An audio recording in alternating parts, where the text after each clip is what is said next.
Buenas noches a todos. Bienvenido a este en vivo sobre la cultura y la cultura organizacional. Esperemos que Instagram avise a nuestros seguidores. Buenas noches. Buenas noches a todos los que se están conectando. Buenas noches. Buenas noches, Nelson Félix. Buenas noches, Francisco Galeán. Buenas noches, ya te envío la invitación, Francisco.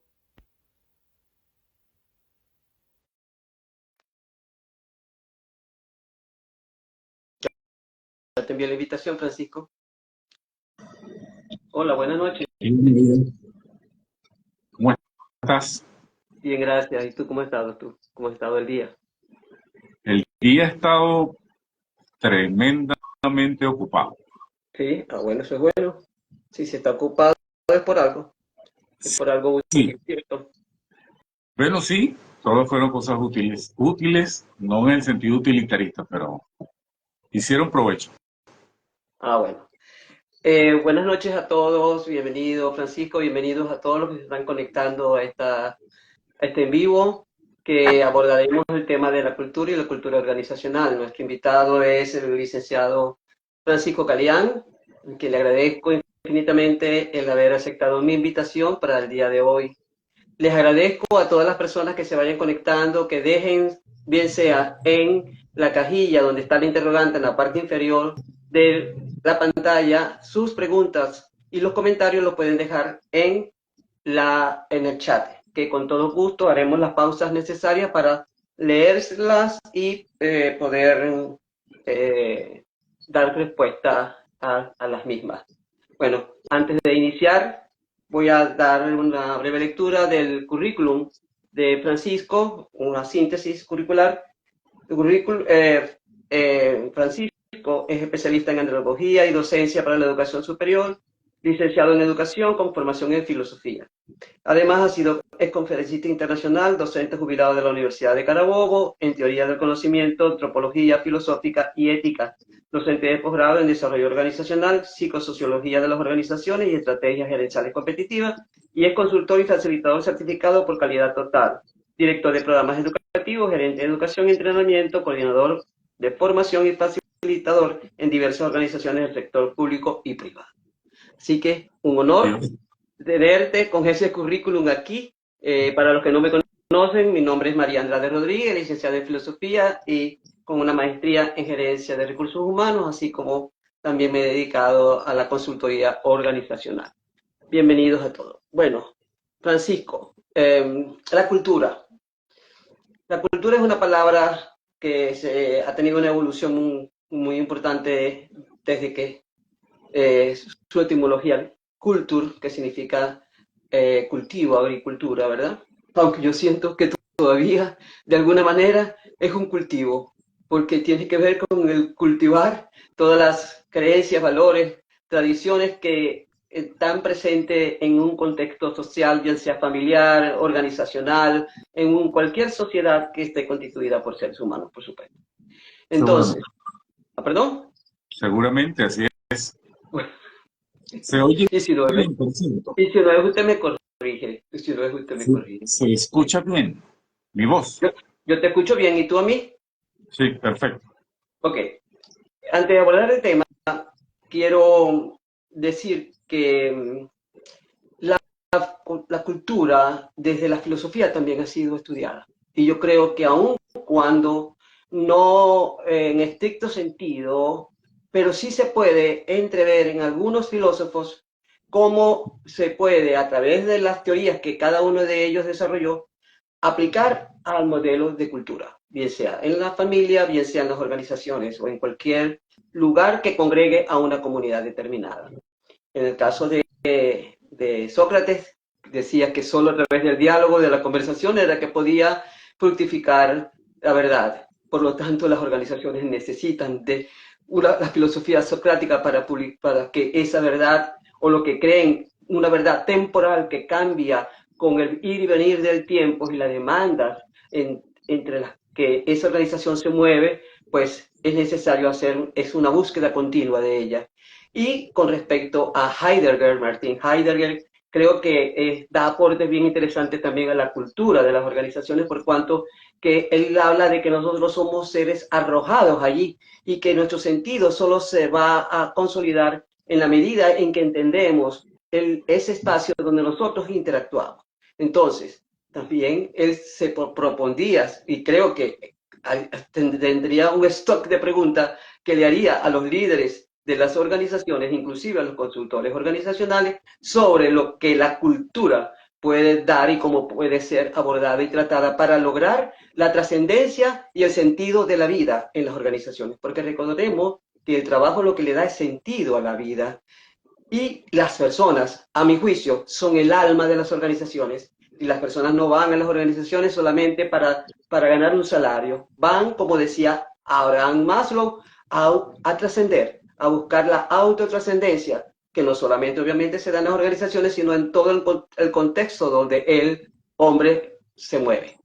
Por favor, estoy usando la palabra hombre en términos general, por eso de que hombres y mujeres, todas y todos. Okay. Entonces, con base en esta antesala, Francisco, quisiera que me dijeses cómo entiendes tú la cultura y cómo esa cultura que forma parte de, por ejemplo, de un país, de un continente, se hace presente en la vida de las organizaciones y conforma lo que se llama la cultura organizacional, pero que a la vez va a desarrollar su propia personalidad, su propia identidad. ¿Cómo lo ves tú? No es tan sencillo de ver de una manera determinada. Hay algo que pareciera que no, pero este tema de la cultura en general y de la cultura organizacional, tú te pones a buscar autores, nada más, googlees cultura y te vas a encontrar no menos de 200 y más definiciones de cultura. Sí. Le hace que es un tema que de verdad genera mucho interés. Bien tú decías. Por ahí yo vi que eran 163 y algo. ¿Qué es posible? Y todavía pueden ser definidas, porque la empresa puede definir su propio concepto de cultura. Créeme que son más escritos por autores. Ya. Lo importante es esto, ¿no? A mí me gusta lo que dijiste sobre el asunto etimológico del término cultura. Y normalmente se empieza por allí, ¿no? ¿Cuál es el origen de una palabra? ¿De dónde viene? ¿Cuál es su sinónimo? Y hablaste de cultus, como lo decían los latinos, y tenía que ver con el cultivo de la tierra. Pero resulta que esto, a pesar de que no estoy hablando de etimología de la palabra cultura, pero sí de su significado, se puede ir incluso más atrás que eso. Hay un autor que no sé si han leído, la audiencia que nos escucha, que se llama Leonardo Boff, brasilero, defensor toda su vida del planeta, defensor de los bosques, del clima, del ambiente, etc. Él escribió un libro que de verdad es bastante corto. Y te pones a buscar por el número de páginas. Y él lo titula Ética Planetaria desde el Sur. No nos interesa en este momento exactamente el título, pero en el primer capítulo de ese libro, Leonardo Boff hace referencia al griego antiguo. Antiguo, no tan antiguo, pero al menos un poco antes de, inclusive, los filósofos presocráticos. Y es el término ethos. ¿Sí? Sí, sí. El término ethos que normalmente se asocia con ética. Pero es interesante lo que él dice. Él comenta que los griegos, así como tienen dos letras OES, la Omicron y la Omega, una O corta y una O larga, también tienen dos letras ES, una E corta, que es la Epsilon, y una E larga, el Eta. Y él dice que para los griegos antiguos, etos, comenzado con eta, con su E larga, significaba el espacio que tú habitas, el espacio que habita una comunidad, el espacio que habita un pueblo. Pero es básicamente el espacio que habita el ser humano, ¿sí? Y en torno a ese etos, obviamente hay todo un proyecto de vida. Ese etos hay que cuidarlo, hay que protegerlo, hay que embellecerlo, hay que humanizarlo, hay que, y este es un trabajo que no tiene final, hay que hacerlo más acogedor, hay que hacerlo más seguro, hay que hacerlo con visión de largo plazo, por decirlo con nuestras palabras actuales. Ese etos, obviamente, reúne gente, reúne personas. Y esas personas, obviamente, necesitan adquirir una serie de formas de vida para proteger y para cuidar ese etos. Y nace el etos con la otra E, con Epsilon, que no es otra cosa que la serie de normas, costumbres, estilos de vida, cosas que se deben y no se deben hacer, cosas que están permitidas y cosas que no, todo para preservar el etos. Y este remonte histórico para mí es muy importante, porque tiene mucho que ver con el significado de la palabra cultura. No importa si hablamos de la cultura en general de una civilización, de un pueblo, de una ciudad, un gentilicio determinado, o si hablamos de una organización. Esto también es un etos. Y esto también es el lugar donde las personas se encuentran. Como decía Sócrates, o Platón, mejor dicho, en la república. ¿Sí? El lugar de encuentro es ese etos del que habla Leonardo Boff. Y esto lo hace interesante, muy, muy interesante, porque pone algunas cosas en perspectiva. Lo que usualmente tú encuentras o encontramos cuando hablamos de cultura es una serie de creencias, una serie de valores, una serie de bueno, una cosmovisión, una manera de ver y entender el mundo que es compartida por un grupo de personas, más grande, más pequeño, dependiendo del etos que habiten. Y de alguna forma la cultura, entonces, tiene una relación directa, muy directa, con la forma como las personas hacemos vida en un determinado espacio, ¿sí? Y eso hace que el término cultura no sea solo una cuestión de término, es cuestión de pertenencia, es cuestión de sentirse parte de algo, de estar en relación con otra gente.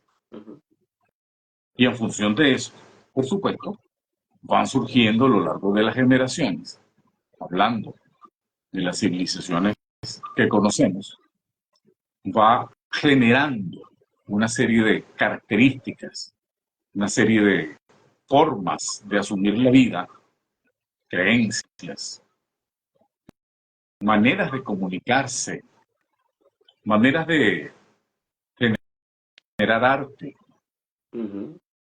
formas de vida, utilización de incluso medios materiales de producción. También. Todo eso forma parte de lo que podría llamarse cultura.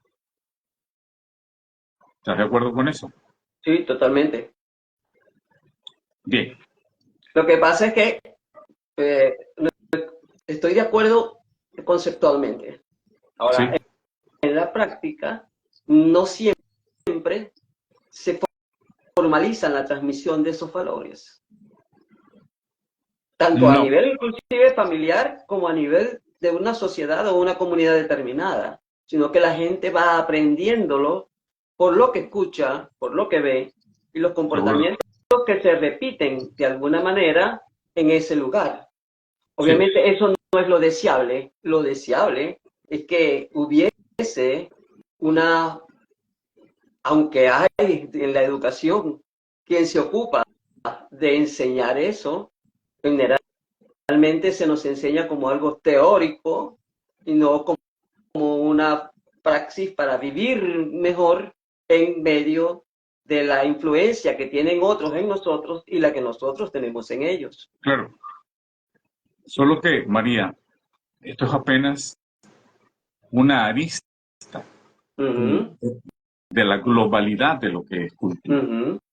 Y cualquier Okay. cantidad de cosas, incluyendo normas y valores, Uh-huh. que no necesariamente deben estar explícitamente expresados. Uh-huh. Es decir, mucho de la cultura no se ve ni está Uh-huh. escrito. Y esto es interesante, porque me hace recordar un poquito bueno, que hoy día muchos autores lo, lo hacen suyo. Uh-huh. Es lo que hacen los antropólogos biológicos, Uh-huh. físico-biológicos, Uh-huh. junto con los antropólogos culturales, Uh-huh. cuando están en una excavación arqueológica, por ejemplo. Uh-huh. Quiero que por un momento te imagines un triángulo Uh-huh.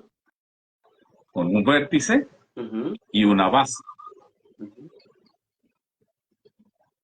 Si divides ese triángulo en 3 segmentos, la cultura podría repartirse entre esos 3 segmentos o elementos de la cultura podrían repartirse en esos 3 segmentos. Uh-huh. Lo primero que se encuentra dentro de al hacer una excavación arqueológica en Uh-huh. algún lugar de alguna civilización antigua, algún asentamiento humano, Uh-huh. con lo primero que se tropiezan es con lo que ellos llaman artefactos. Uh-huh. Los artefactos es todo aquello que se puede ver, se puede tocar, se puede medir, se puede catalogar.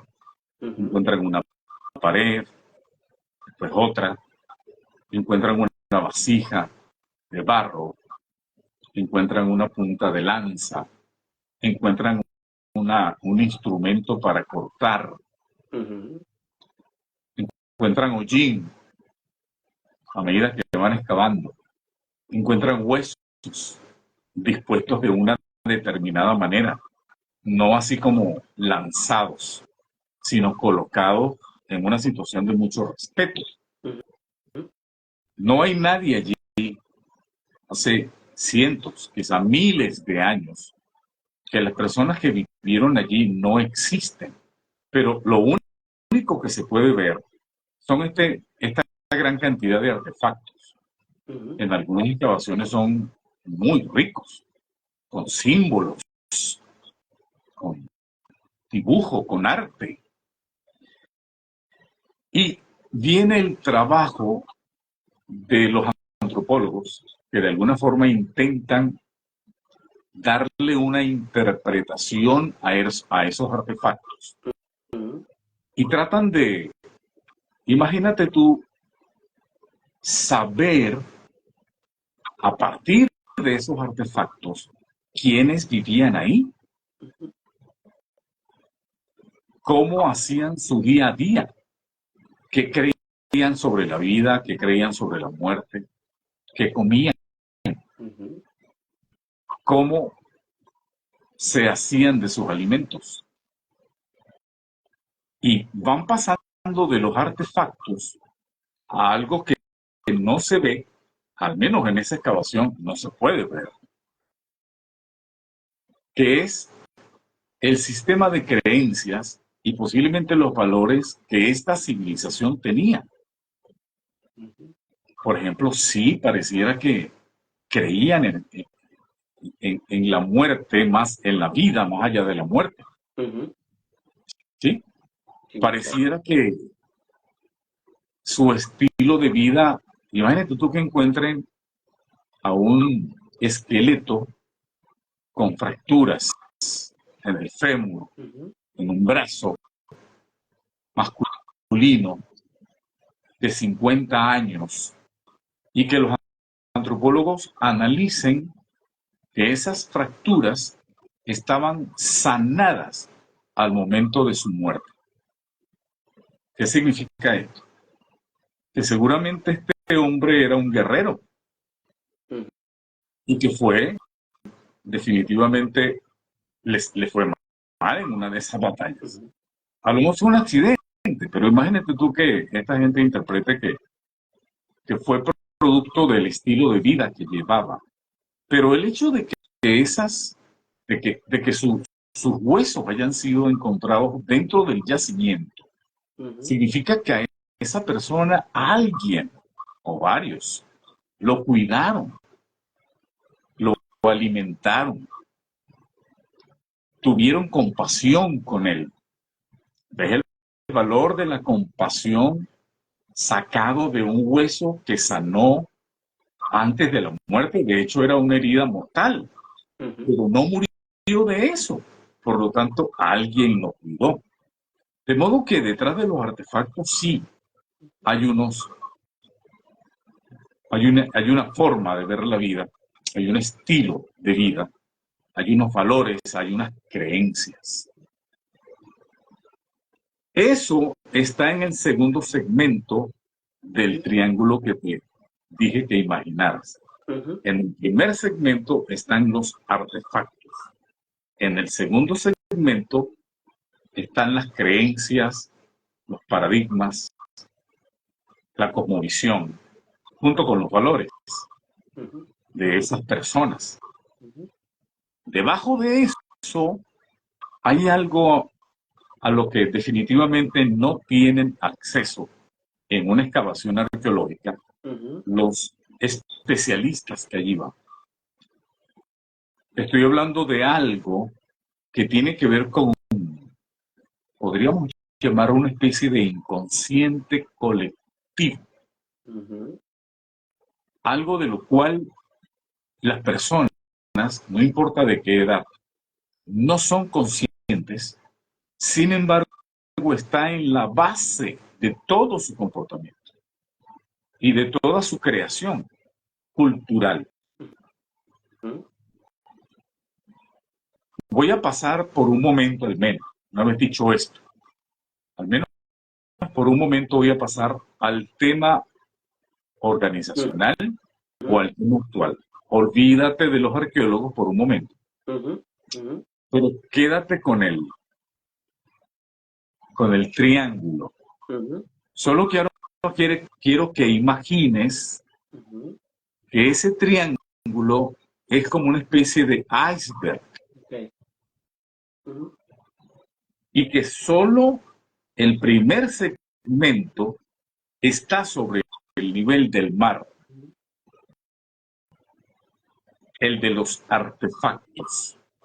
Es lo que puedes ver en un iceberg si estás en un barco. También que te animes a bucear. Por lo que los otros dos elementos están fuera de la vista. Y esto es interesante. ¿Qué pasa? Ahora sí, vayámonos a cualquier población, cualquier país, cualquier ciudad, cualquier asentamiento humano, cualquier comunidad indígena que viva en el Amazonas o en cualquier otra de las selvas latinoamericanas de la zona tropical. Hay una ventaja interesante, y es que ya no estamos hablando de desenterrar artefactos, sino que los artefactos están ahí. Es decir, tú ves los símbolos.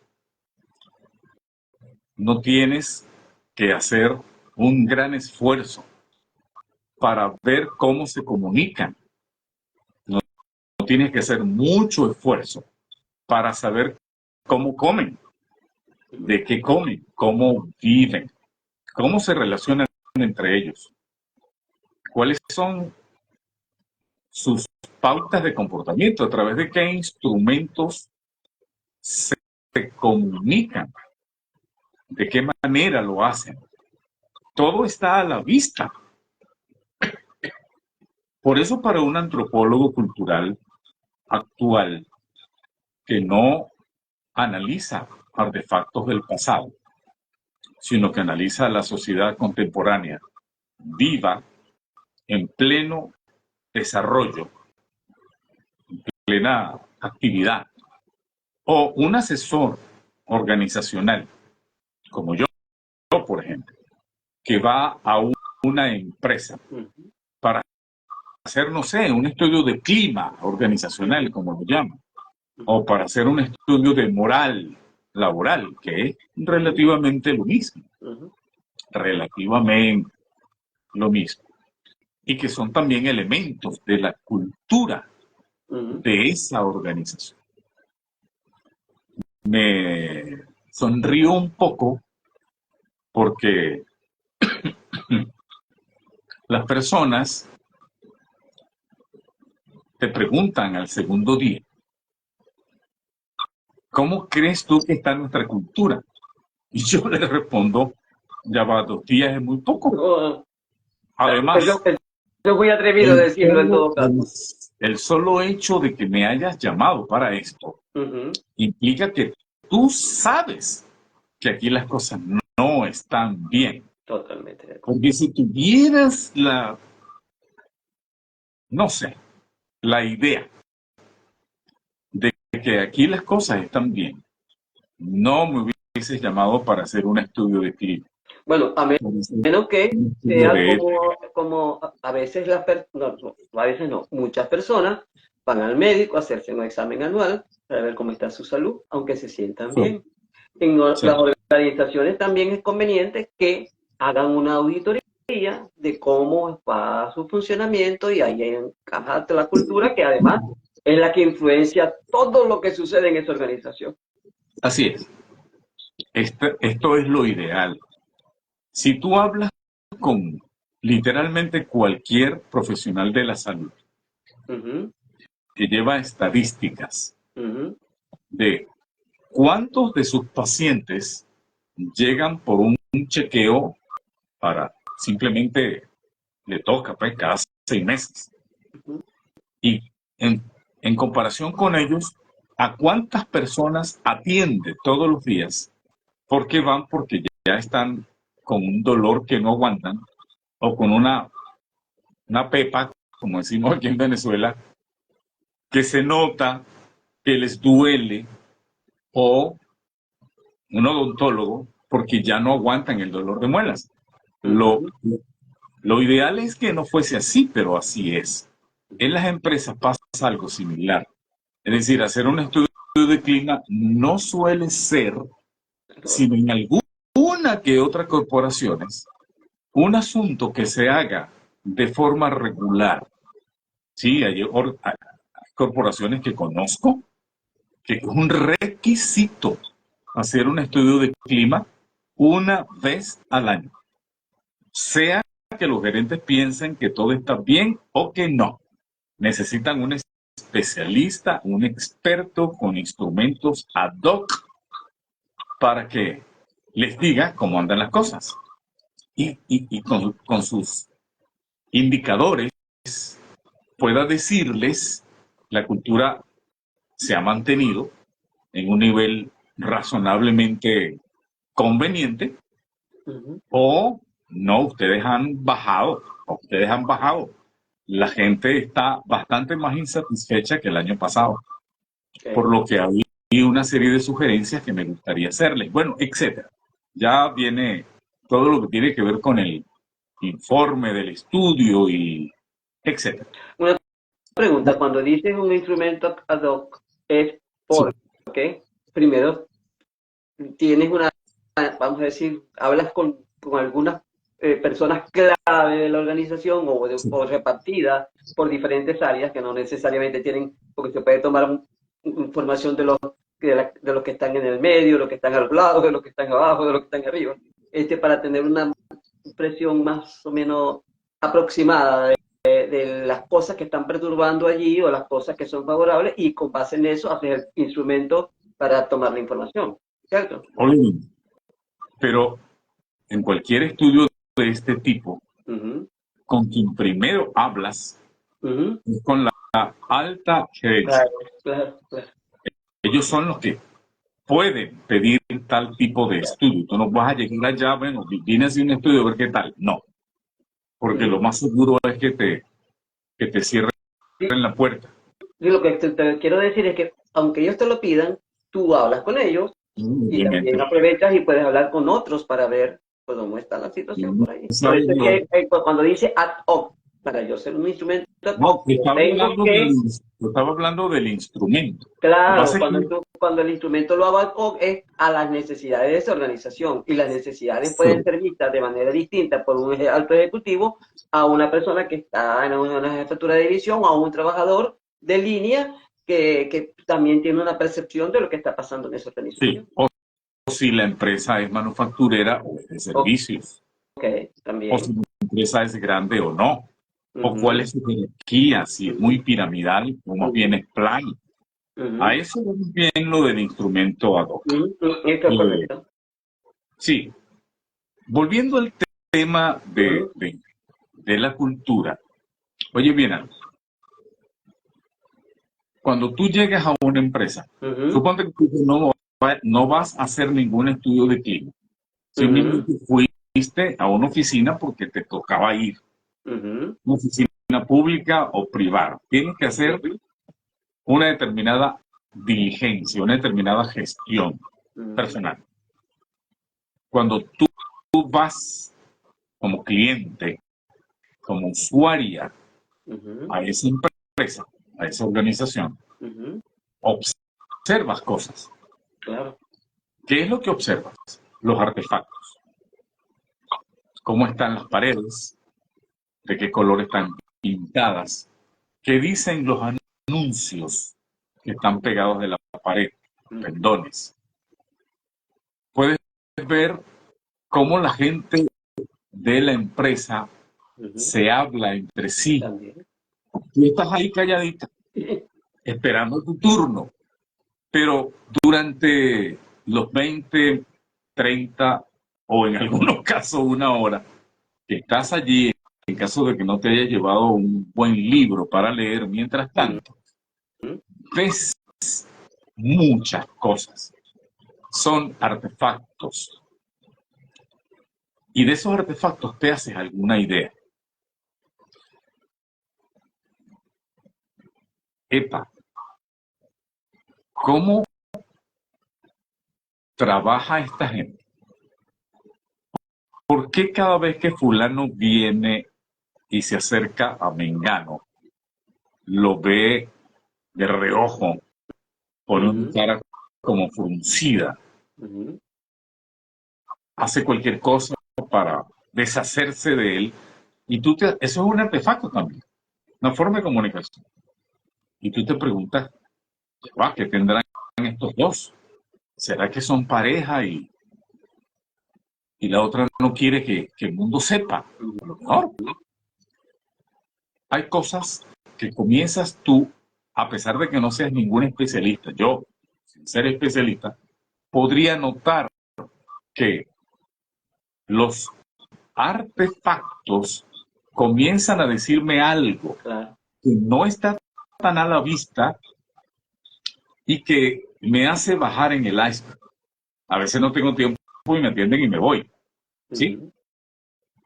Pero vamos a suponer que tú leíste en uno de los carteles, muy bien puesto, en letras doradas, nuestra visión, XYZW, nuestra misión, personal bien calificado, nosotros somos los mejores del mundo, hacemos los mejores productos, prestamos el mejor servicio, y a nivel de valores, el cliente es nuestro principal valor, es nuestro principal valor.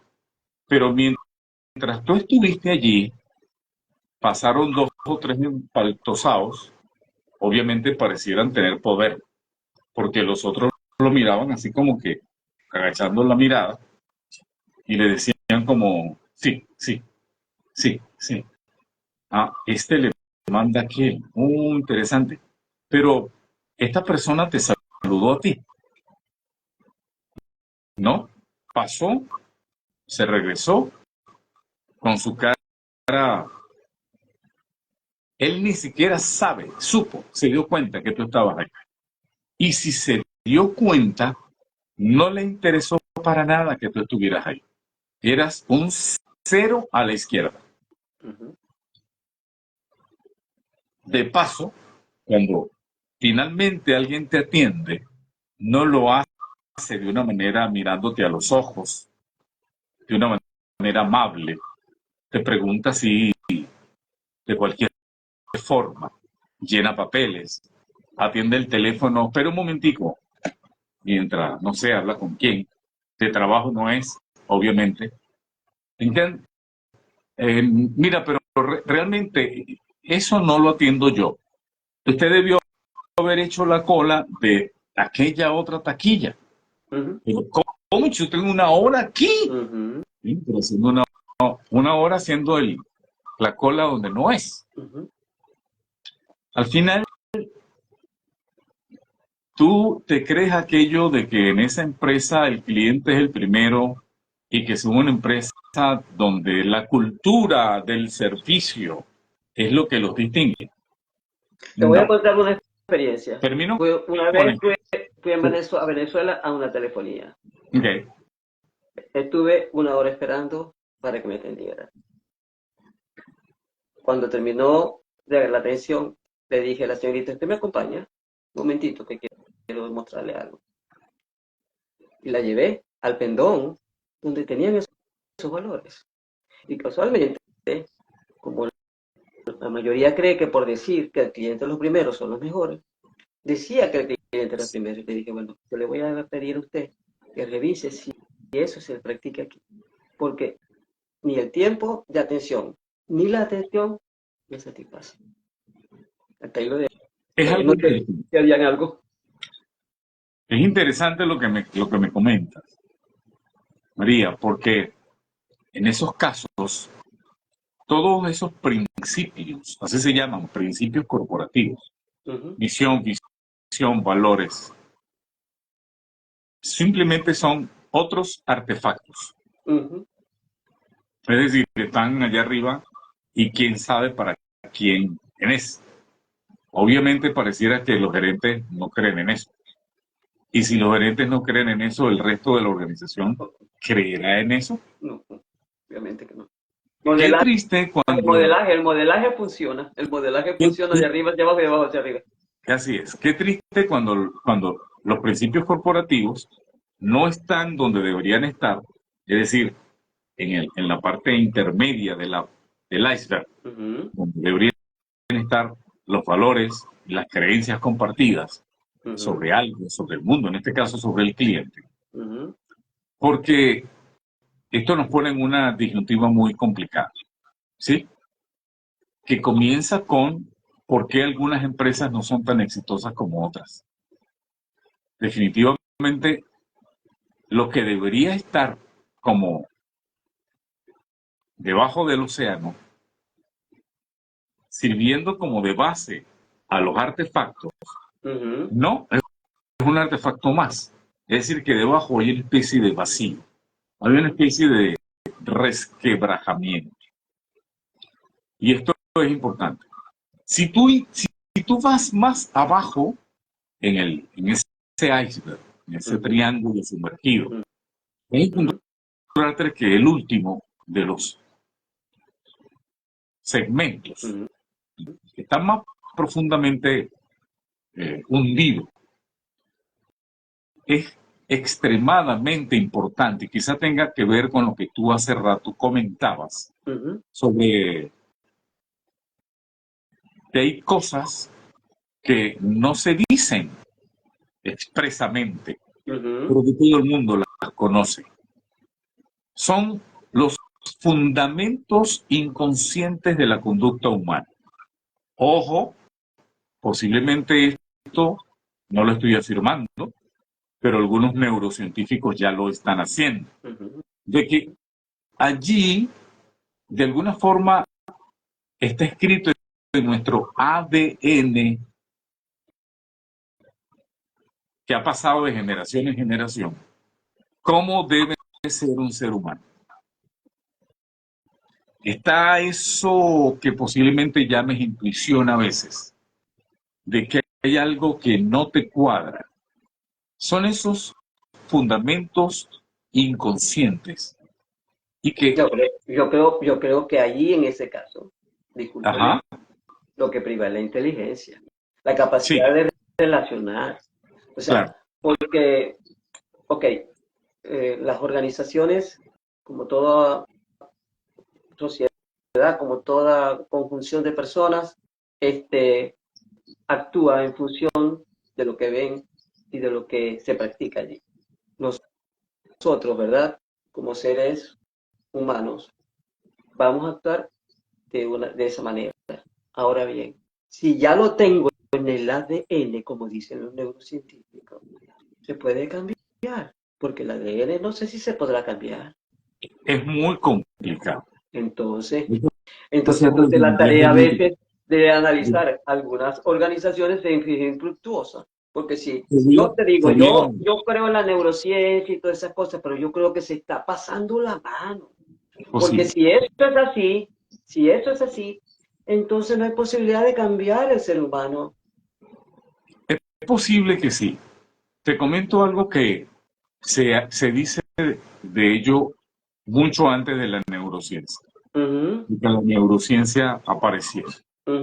Y es el tema de carácter y temperamento cuando se habla del comportamiento del ser humano. El carácter es el resultado de tus formas aprendidas de reaccionar ante el mundo en el que te ha tocado vivir desde niño. ¿Sí? Sí, correcto. Has aprendido una forma de comportarte en determinadas circunstancias, de reaccionar, de decir las cosas. Tu carácter ha sido moldeado de alguna manera gracias a tu interacción con el medio en el que te ha tocado vivir, que no ha sido uno, posiblemente varios. Pero debajo del carácter está el otro, el temperamento. El temperamento definitivamente es muy difícil de cambiar.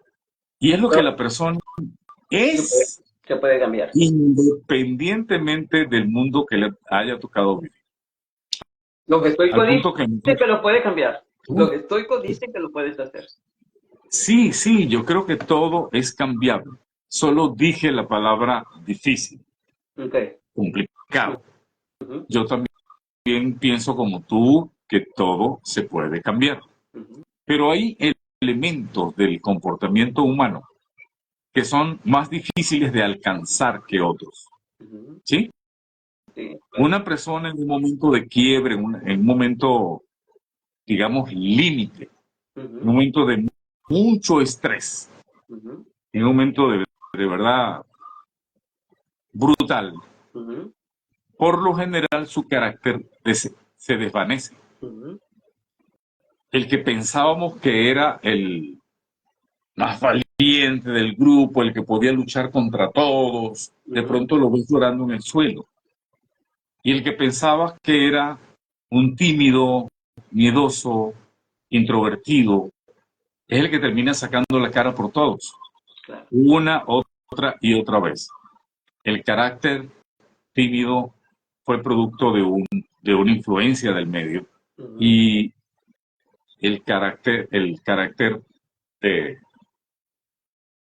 de violento, de agresivo, de macho alfa, etcétera, también fue producto de la crianza. Y eso en macho alfa no sería más bien tu Hembra. temperamento, el temperamento que estaba de alguna manera allí callado Siempre, por la persona. Porque casi siempre estuvo. el temperamento dicen que es instintivo, es la parte instintiva que te lleva a reaccionar de una manera a veces desmedida, descontrolada, ante una situación X. En cambio que el carácter tú lo vas educando, se va educando el carácter. Mientras que el temperamento dicen que es más difícil de educar. ¿Y por qué traje esto a la conversación, María? Ok, dime. Porque el asunto de la cultura Ajá. en el mundo, también en las organizaciones, Uh-huh. suele tratar de... Vamos a partir de algo previo. Uh-huh. La cultura es así como dialéctica. Claro. La cultura en principio generó comportamiento para cuidar al etos, para cultivar la tierra, para cultivar el alma, para cultivar el espíritu, para cultivar el intelecto, para el crecimiento personal, todo lo que tú quieras decir. Sí, eso es verdad. Y también es verdad que la cultura que fue creada por los hombres, sobre todo por los líderes de ese etos, termina creando a los seres humanos, moldeándolos. Es decir, así como la educación formal, la educación de la escuela, la educación de los liceos y de las universidades, tiene una función de conservar el status quo, de mantener las cosas en orden y de alguna forma no dejar que alguien eche a perder lo que ya tanto nos ha costado construir. Sí, es la doble función o el doble trabajo de la cultura. La cultura que es creada por los cultores, por los líderes, y la cultura que crea a otros. Entonces, ¿estamos generando cultura o estamos consumiendo cultura? Es una pregunta interesante que me gustaría dejarle a quienes nos escuchan esta noche. ¿Estamos generando cultura? ¿Estamos generando valores? ¿O estamos consumiendo cultura? Yo creo que estamos consumiendo cultura. ¿Y sabes por qué? Porque ahora, como dicen que hay que estar ante la demanda de los stakeholders, es decir, los grupos de interés de una organización, la organización a veces violenta su propia ética para adecuarse a algunas de las exigencias sociales en las que quizás no creen, pero por miedo a perder sus clientes, ¿verdad? Están adecuándose. Creo que esa es la cultura consumista, la cultura que no se detiene en lo que yo o mis padres, cuando crearon esta empresa, los fundadores de esa organización, pensaron, sino que yo ahora miro solo por lo económico, por la rentabilidad, y el ethos no existe. Es un cartel que se coloca a la entrada de la empresa o que se divulga por página web, pero que no se modela en cada día con la gente, ni con los clientes, ni con los trabajadores. Esto es perfectamente así como lo describes. Y volviendo al tema de las organizaciones, es una responsabilidad de los líderes revisar, redescubrir, redefinir lo que quieren de su negocio y de su empresa. Cuando digo redescubrir, lo digo por algo que acabas de comentar. Muchas veces los fundadores, ellos generaron la filosofía de la empresa. Ellos generaron la razón de ser de la empresa. Y eso se quedó guardado en una gaveta. Ahora los hijos de los hijos de los hijos tienen otra manera de ver los negocios. Y no se han parado a pensar que una empresa sin principios corporativos claros va a ninguna parte. Mejor dicho, lo más seguro es que vaya a la quiebra, que vaya por muy malos pasos. Por lo que es, en serio, una responsabilidad a la que muchos gerentes le quitan el cuerpo, es hacer que su empresa tenga la cultura propicia para obtener los resultados que ellos esperan obtener. O sea, no toda cultura sirve para todos los propósitos. Así es. Y este quizás sea el trabajo más complicado de un consultor. Totalmente de acuerdo. Cuando llega el momento de dar pautas, primero de convencer que no hay alineación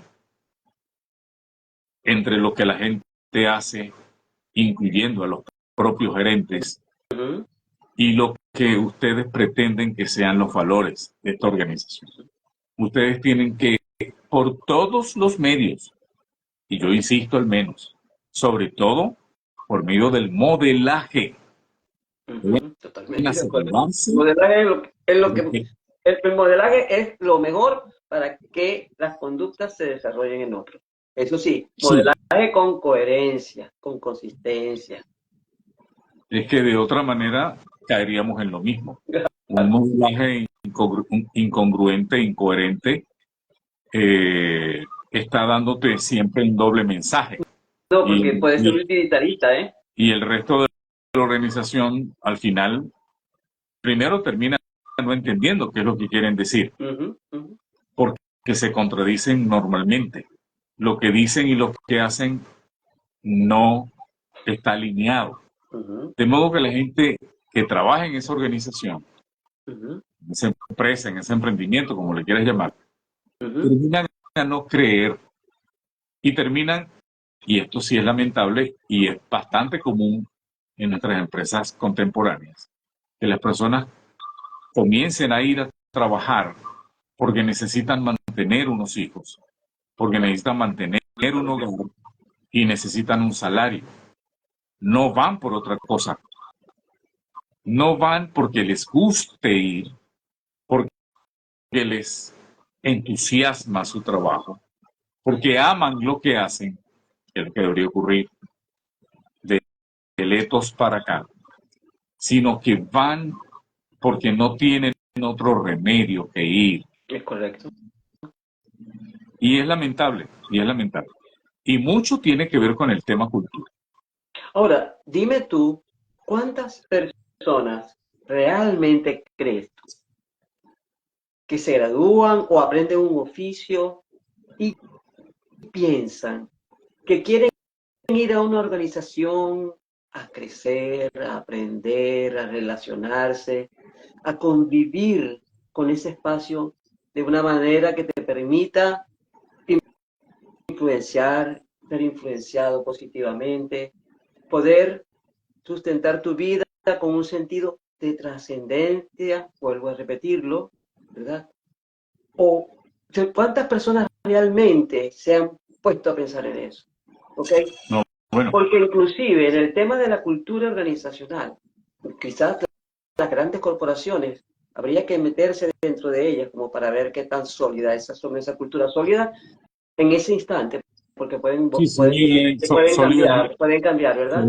Pero yo lo he visto que es una cuestión, yo en mi experiencia profesional siento que, al menos en Venezuela, porque fue donde, salvo Curazao, que estuve 2 años en refinería y era dirigida por venezolanos, a menos en Venezuela, muchas de estas cosas se hacían, eran simplemente para cumplir la tarea de escribirlo, de colocarlo en una placa dorada, pero no de modelarlo.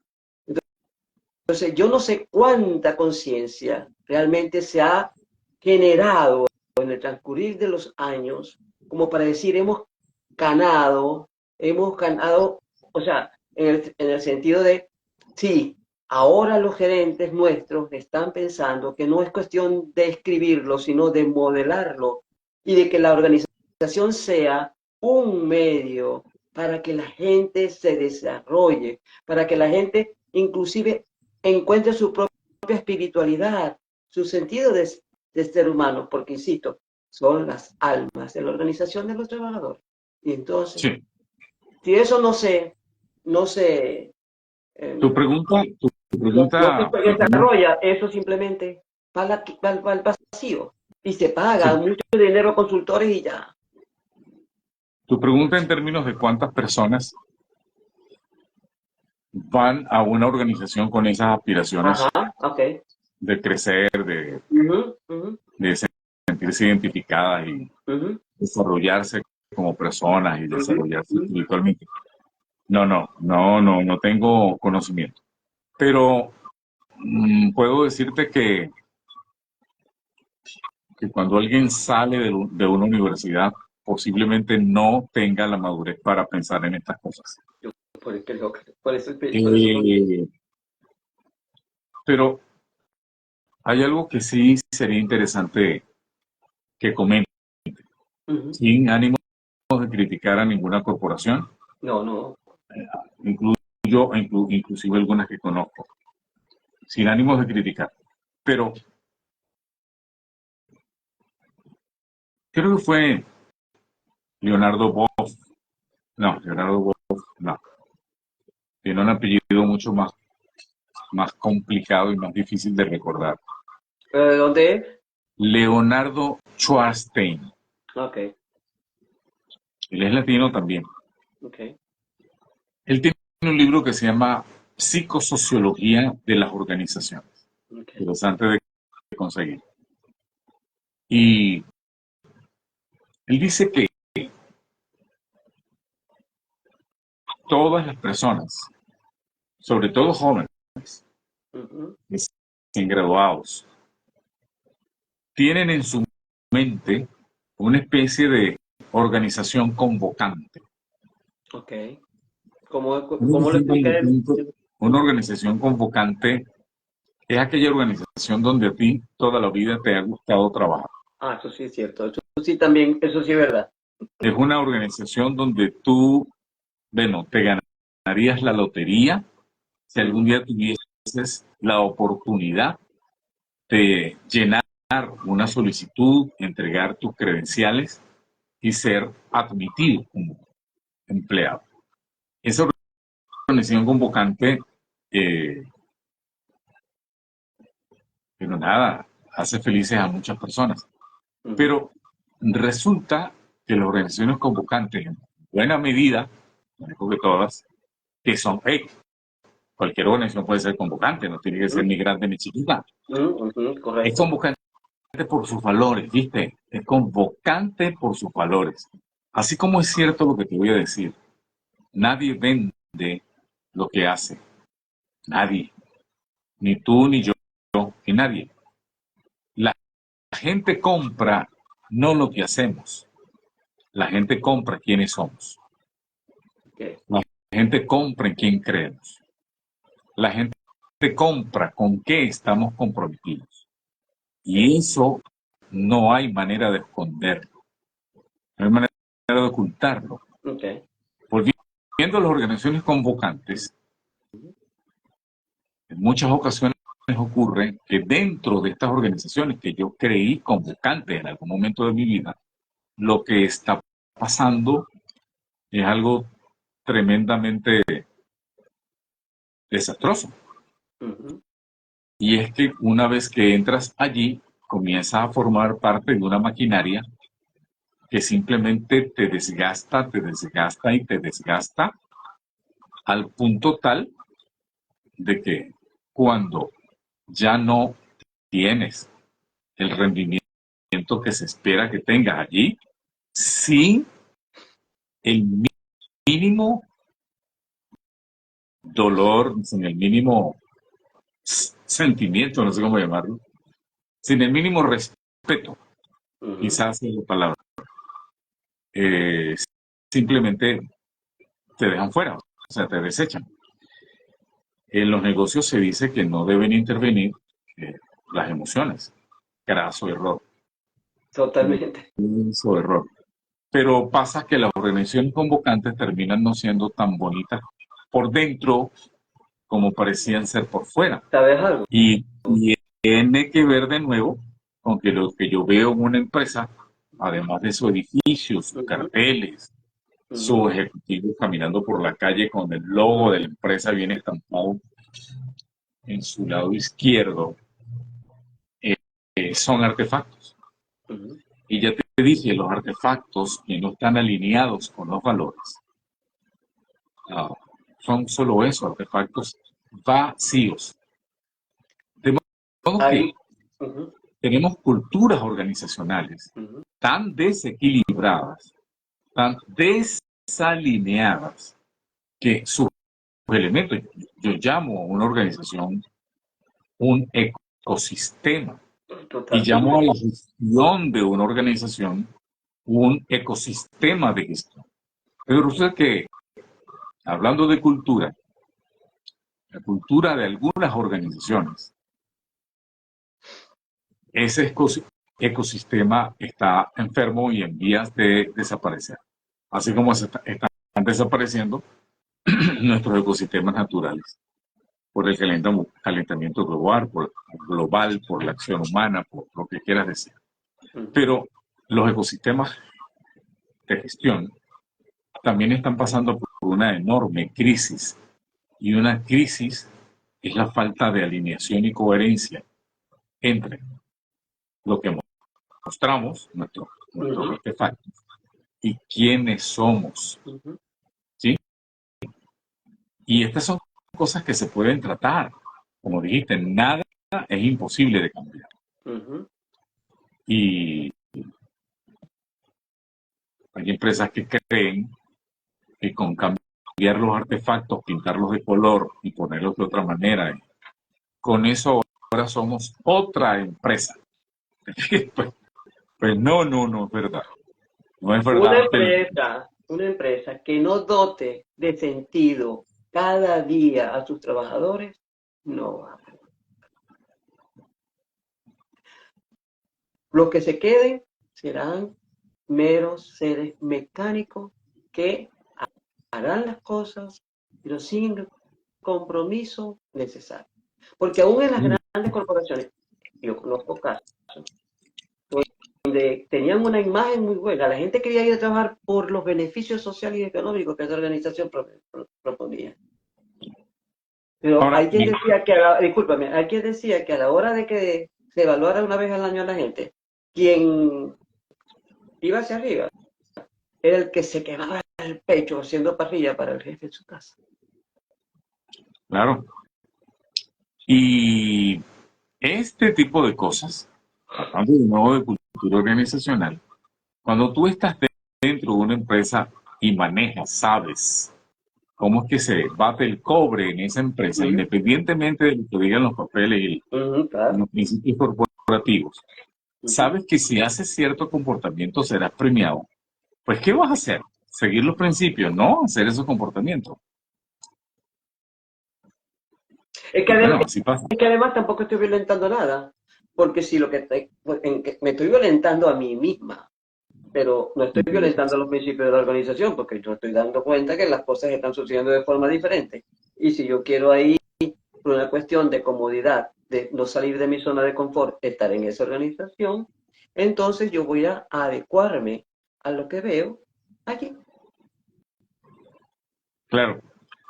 Ahora, déjame darle un toque porque pareciera que al menos esta última parte de nuestra conversación suena un poquito así como de desoladora. No, no es desoladora, ¿qué va a ser desoladora? No, solo estamos diciendo cosas que ocurren. Pero Claro. quiero decirte que en medio de todas las desalineaciones que pueda haber en cualquier cantidad de organizaciones y de gerentes que no quieren, definitivamente no quieren vivir en función de valores, no quieren, ni les interesa. Eso más que para decir en un discurso de fin de año, en los que, no sé, algún gerente toma la palabra y dice, aquí nosotros, como todos los años, celebrando que somos una familia.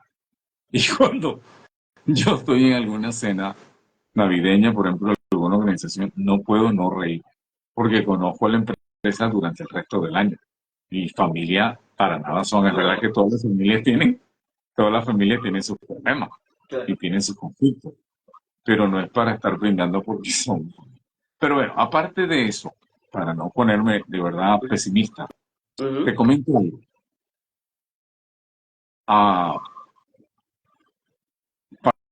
Participo con otras personas en la generación, en la toma de conciencia de cuánta gente está ejerciendo funciones de responsabilidad gerencial.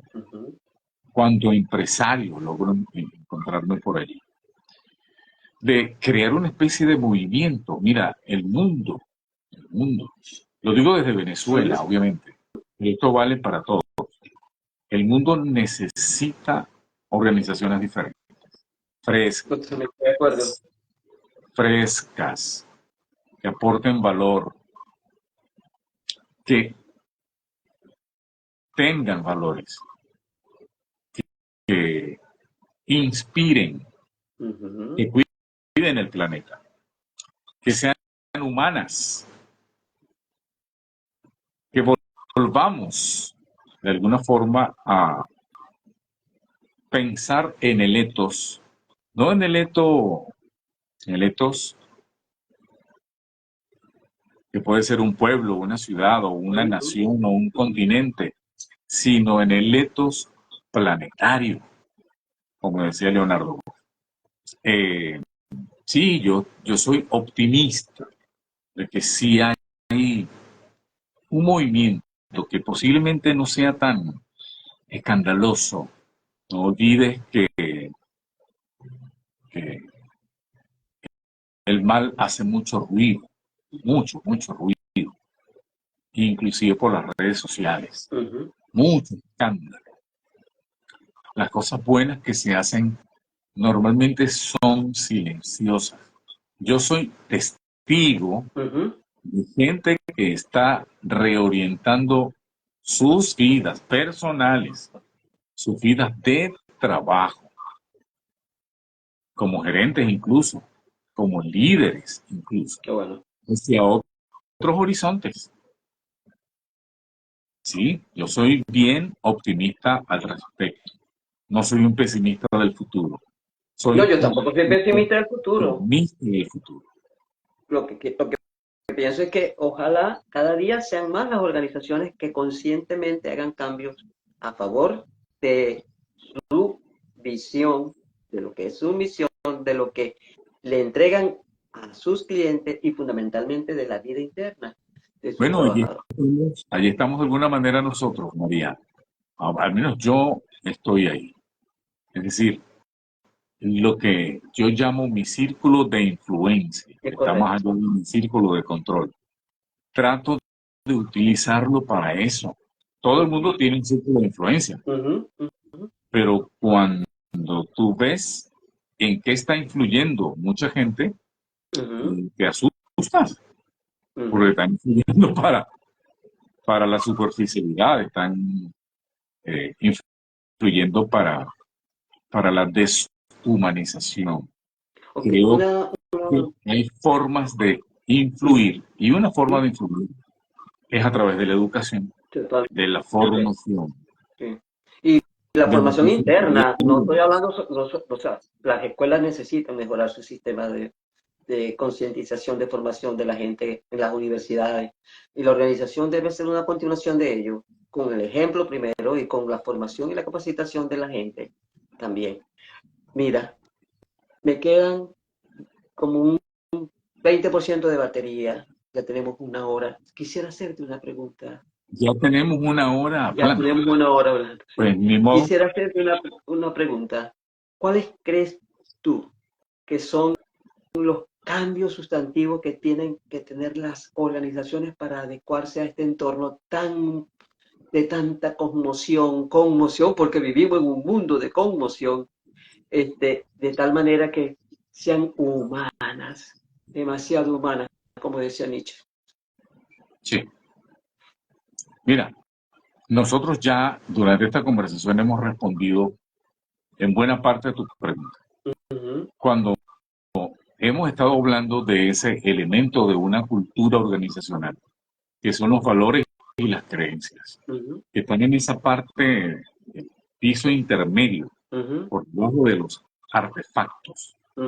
Cuando dentro de las organizaciones comiencen a prestarle atención a estos componentes, es decir, comiencen a trabajar seriamente, sistemáticamente, el tema de los valores, el tema de las creencias, traer nuevas teorías, aprovechar lo que ya tú y yo sabemos, muchas personas conocen, que es en torno al conocimiento y el crecimiento del ser humano, como todo ecosistema de gestión se sostiene y es exitoso generando resultados.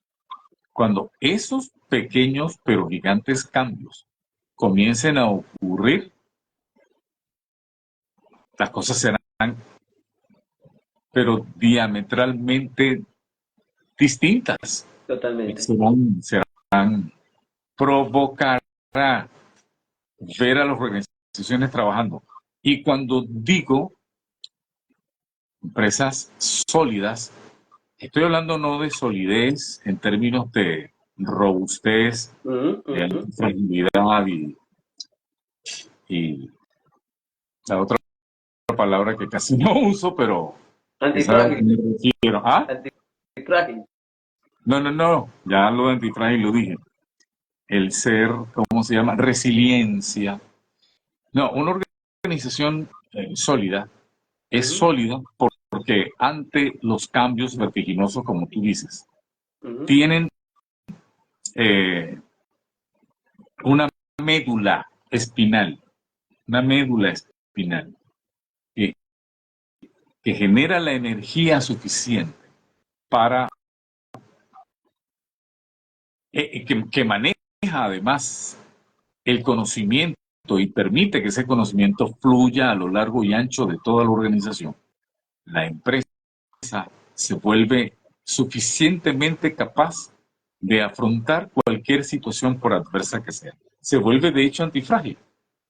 Es capaz de aprovechar las situaciones caóticas,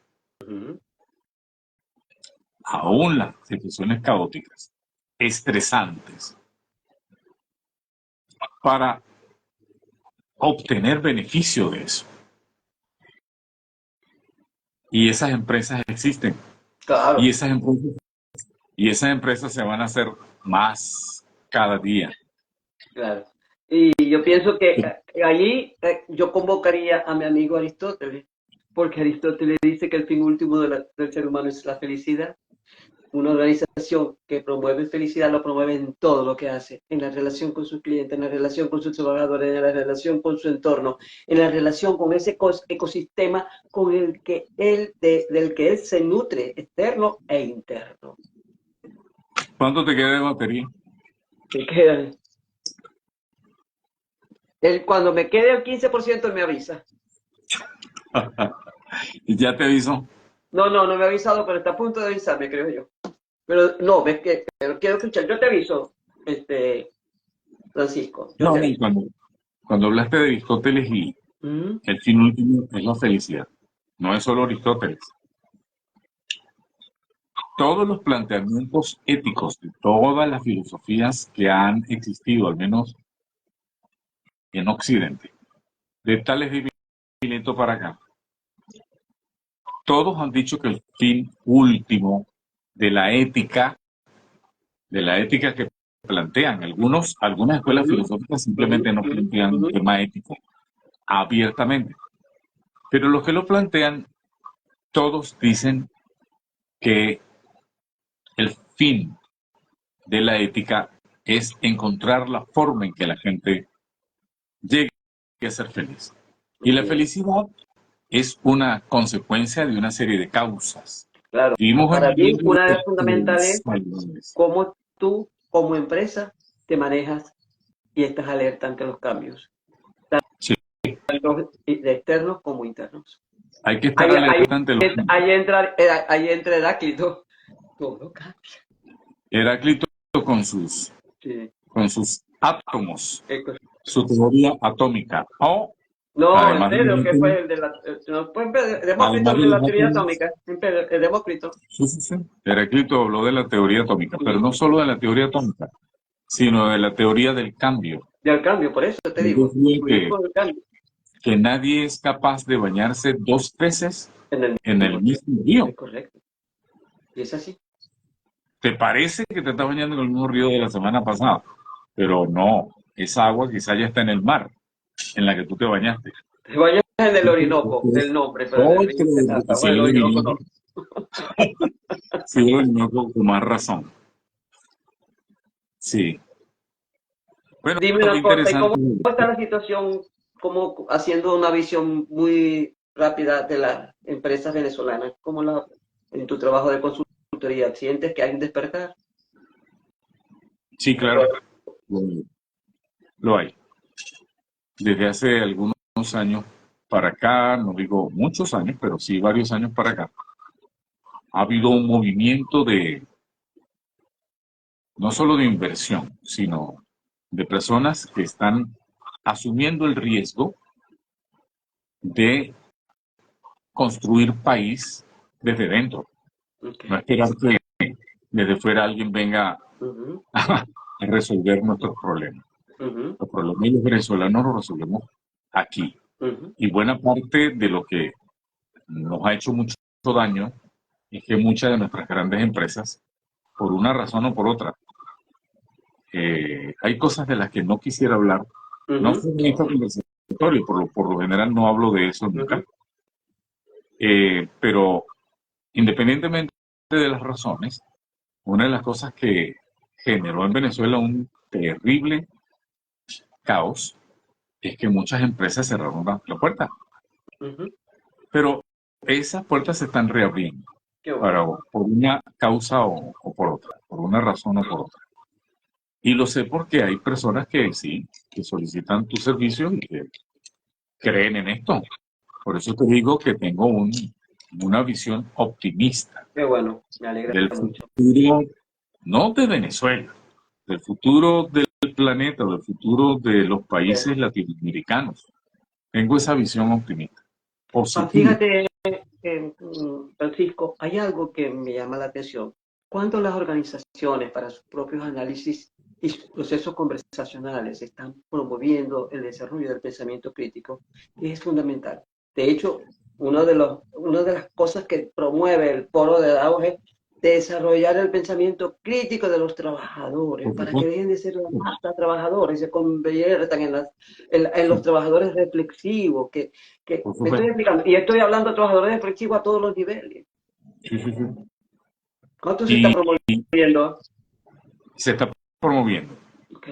Se está promoviendo en todos los talleres de liderazgo que tengo la oportunidad de facilitar.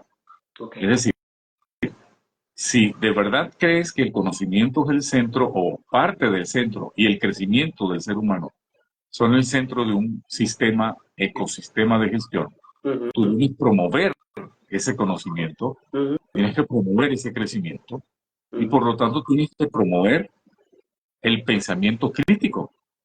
Y ahí entra, por cierto, el propio Sócrates. Claro. Porque el pensamiento crítico, para él, la sabiduría era obviamente parte de lo que llevaba a la gente a ser feliz, la sabiduría, el conocimiento. Sócrates y su mayéutica era promover a través de preguntas el que el otro, que ya sabía la respuesta, la dijera, pero con sus propias palabras. Un buen líder es aquel que promueve a través de preguntas bien hechas, preguntas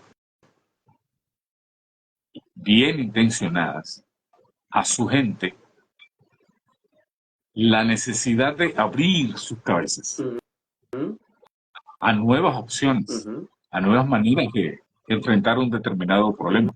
Por lo que algo que sí estamos fomentando es que en sitios de trabajo se promueva el pensamiento crítico. No todo el mundo está capaz de, está en disposición de comprar eso ahora, sí es verdad, no todo el mundo. Pero las cosas van para allá. Porque es cómo reflexionar, No, cómo tenemos no, la capacidad de ver miles de opciones para las situaciones que vivimos. O sea, no miles, pero múltiples opciones desde diferentes puntos de vista. Y eso es lo que le va a dar riqueza a que la decisión que se tome sea la más cercana a la realidad, a lo que sí, puede ser un signo de éxito o un signo de fracaso. y allí puede estar, ¿cómo se llama? La fuente. Allí puede estar la fuente de ese no sé qué que andamos buscando y que no estaba en la mente del líder, sino en la mente de un trabajador X, Y o Z. Exacto. Pero que hay una cultura participativa en la que se vale decir lo que piensas. Y de aprendizaje Claro, permanente. claro. Y yo voy más allá del aprendizaje, ¿sabes? Alma, vida y corazón. Estoy hablando de eso que está bajo el océano. Indudablemente que ahí Mira, están. Esas tres cosas sintetizan todo. mira, posiblemente con esto termino por tu batería, no por mí. Perdón. Alma, vida y corazón. Eso, allí están los cimientos que hacen a una organización lo grande o lo empobrecida que es. Escucha bien cómo, repito, con esto termino por tu batería. ¿Cómo se llamaba antes a la gente que trabajaba? Mano de obra. Si alguien en esa época, fue una larga época, decía lo que piensa, La clase asalariada. su jefe, no, lo de asalariado pudiera no estar o estar aún presente, pero en ese momento, si alguien pensaba, pues la respuesta más obvia era: a usted no se le paga para que piense. Eso es mi tarea. Se le paga para que trabaje. Mano de obra. Esa época terminó, obviamente. Y ahora se hablaba de mano y cerebro de obra, porque era importante incorporar las ideas de la gente. Esto lo sirven mucho los japoneses, y lo sirve mucho William Mucci y su teoría Z, con los círculos de control de calidad, los círculos de calidad. Fomentar el que la gente pensara, propusiera ideas, sugiriera cosas, mejoras. Mano y cerebro de obra. Ya comenzó a darse el conocimiento una importancia vital en el éxito organizacional.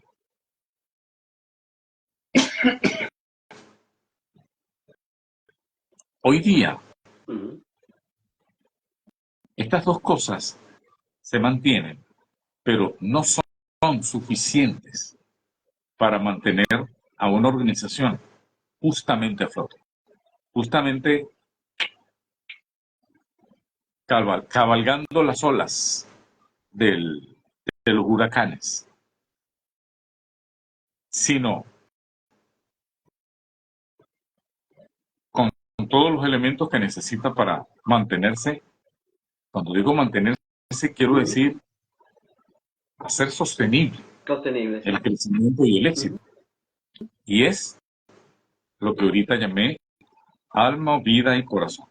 Inteligencia del corazón, De la inteligencia del la corazón. inteligencia general. Pero ya no es mano y cerebro de obra. Es mano de obra, cerebro de obra, pero también compromiso, también lealtad, también valores, también, tú necesitas, y siempre lo diré, lo repetiré, independientemente de que otra gente lo haya dicho. Tú necesitas en tu empresa rodearte de personas. Claro, si tú no tienes ni siquiera ningún valor, no tienes nada, no sabes qué quieres en la vida, pero quieres hacer plata, montas un negocio, sabes que solo no puedes y contratas, buscas a otros. Es una locura. Pero una sugerencia, tú deberías rodearte de aquellas personas que compartan tus valores, que compartan tu cosmovisión, que compartan tu manera de ver, entender el mundo, que compartan tus sueños. Porque esa es la gente. Si esto se mantiene y es coherente, es humano, hay una relación cercana con la gente y no de jefe a subalterno. Esta es la gente que en los momentos normales pondrá eso, alma, vida y corazón. Pero en los momentos difíciles también será capaz y lo hará con gusto, aunque parezca una contradicción. Será capaz de compartir contigo sangre, sudor y lágrimas. Porque hay algo que despertaste allí, hay algo que con lo que lograste hacer una conexión con tu gente. Bueno, nada, solamente un buen líder puede y sabe hacer. No te rodees de quien sea. Rodéate de las personas que de alguna manera hagan clic contigo. Quizás algunos líderes deberán superar sus miedos de Que encontrar personas. piense distinto que tú, mejor. Exacto. Pero que en cuanto a valores, en cuanto a visión del mundo, etcétera, sea afín contigo. Si piensa diferente, mejor, porque con ese que es sabroso discutir, claro. Con ese que es sabroso reflexionar, tiene puntos de vista distintos de los míos. Qué vaina tan rica, perdón, qué cosa tan rica tener a alguien en el trabajo, sea mi líder o sea yo su líder, con quien puedo conversar sobre las cosas que están pasando, sobre los problemas que están pasando y sobre mi incapacidad de encontrarle una salida. Y encontrar esa salida justamente en ese discurso enriquecedor entre dos personas que piensan diferente. Así es. Así es. Bueno, yo creo que hoy si hay nuevos líderes o líderes que quizás saben que el mundo anda, hay que bregarse el espacio que las organizaciones tienen y que para bregarse, como hay tanta competencia y además hay tanta demanda, no solo de tipo, en términos, lo que significa el rol gerencial, el liderazgo, sino lo que significa poder responder a las necesidades que te está imponiendo el entorno externo. Sí. El entorno externo que cada día parece ser que son más recias, y entonces las normas establecidas que o tomas un rumbo que de donde el etos sea el norte, además modelado con tu conducta y generando influencia en los que tú trabajan contigo, obviamente si lo modelas bien, y poder decir, nos equivocamos a veces, ahora cuando nos equivocamos somos capaces de reunirnos y darnos y revisar dónde nos equivocamos y cómo enmendar la tarea para seguir presentes en el mercado. Así es, María, así es. Si Bueno, nosotros usásemos dime. este instrumento de comunicación llamado teléfono inteligente para cosas distintas de ver contenido basura, y lo usáramos para crear comunidades, porque quizás no nos dio tiempo, pero esto de la cultura organizacional se aplicará ahora donde la gente puede trabajar desde su casa con un teléfono móvil en su mano, conectado con alguien que está en la India, con otro que está en Chile y con 5 personas que están en Colombia. Bueno, fíjate, yo creo Lo que pueden no hay una hacer, misión imposible. Lo que pasa es que allí lo entra pueden el hacer, manejar la diversidad cultural. lo Y pueden. a veces nos cuesta manejar entre nosotros. Imagínate cuando una organización se expande a Colombia, se expande a Chile, se Es un expande a Argentina. reto interesantísimo. Y sí, claro que se puede crear una cultura. Pero mucho trabajo, ¿eh? De mucha consistencia, con No, mucha... fíjate tú que el trabajo no es tan difícil. De hecho, a través de estos mismos aparaticos, aunque no los vean muy inofensivos, Ujú, han estado cambiando nuestros gustos, ujú, nuestra música, ujú, nuestra manera de hablar, ujú, nuestra manera de pensar, ujú. nuestras preferencias políticas. Este aparatico es terrible en cuanto a influenciar elementos culturales, Totalmente, pero a la vez es solo eso, es una herramienta. ¿Qué tal si lo usamos para otra cosa? claro. Vamos a De eso avanzar se trata, juntos. como mínimo en mi caso, con mis en vivo. Sí. Hacer Vamos a que avanzar juntos. haya un espacio de conversación y de diálogo para que no solo los que dialogamos, sino los que nos escuchan y en muchas ocasiones comentan, puedan sentir que es más que el, el, el chiste jocoso, la broma, tú sabes, todas estas cosas que se manejan en las redes que algunas tendrán una utilidad, Claro, aunque parezcan el entrenamiento también es que no útil. son tan buenas, porque esas que no son tan buenas nos llevan a generar conciencia de lo que podríamos ser. Mira, el entretenimiento es genial. Ujú. Sí, yo no digo que las cosas per se sean buenas o malas. Yo no tengo tal No, manera de no, vivir el mundo, no. los Es cómo buenos se y los utilizan y malos. para qué se utilizan. Claro, es una herramienta, simplemente. Bueno, Francisco, quiero despedirme, quiero darte las gracias a ti me encantó cómo fuiste desgranando cada uno de los elementos, cómo lo fuiste tejiendo y para mí un honor tenerte. Espero volver a contar contigo. Gracias por ese esperanzadora mensaje sobre lo que está sucediendo con las organizaciones en Venezuela y a todas las personas que se han reunido alrededor nuestro. Gracias. No sé si quieres decir algo para despedir. No, primero agradecerte a ti por invitarme. Eh, Habrá una próxima vez, veremos qué espacio encontramos. Claro que sí. Sí, seguro que sí. Lo Si tú haría lo quieres, lo vamos a tener. con mucho gusto. Y a tu audiencia, gracias por soportarme esta hora y pico. Que nunca seguí. Yo estoy segura que sí, fue placentero para mí y para los que estuvieron también fue placentero. A pesar de que el día fue duro de verdad, Ajá. nada, todos 10 minutos antes de que empezáramos, hice un ejercicio de breathworking, medité, no me tomé más de 15 minutos en eso y resucité. Ya. Bueno, por eso es que los benedictinos decían que había que administrar con sentido cada día. Y cada día es las horas. ¿En qué sentido? Las horas para asear el convento y en el intervalo el reposo. Las horas para ir a la huerta y recoger o cosechar y en el intervalo el descanso. O sea, para Sí, que todo eso fuese no solo el ejercicio y desgaste físico, sino también el desarrollo espiritual. Así es.